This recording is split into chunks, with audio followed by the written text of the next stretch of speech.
मुंबईचा पहिला सार्वजनिक गणपती मंडळ एखाद्या भव्य चौकात किंवा चमकदार बॅनर मागे नाही, तर गिरगावच्या एका शांत गल्लीत आहे, जो 1893 मध्ये सुरू झाला. जेव्हा स्वातंत्र्य लढ्याची ठिंडी देशभर पेटत होती, तेव्हा लोकमान्य टिळकांनी एक नवीन मार्ग शोधला, उत्सवांद्वारे जनजागृती.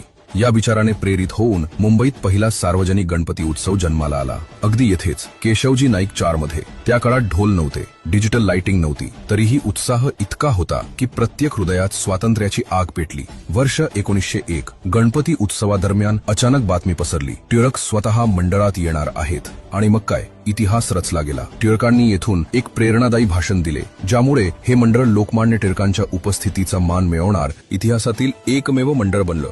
जरी आज मुंबईतील मंडळ कोट्यावधी रुपयांच्या सजावटीने आणि सेलिब्रिटींच्या गर्दीने चमकत असले, तरी केशवजी नाईक 4चा गणेशोत्सव मंडळ आजही साधेपणा, परंपरा आणि संस्कृतीचे उदाहरण आहे. सार्वजनिक गणेशोत्सवाचा जन्म येथे झाला. स्वातंत्र्याचा पहिला आवाज येथे ऐकू आला.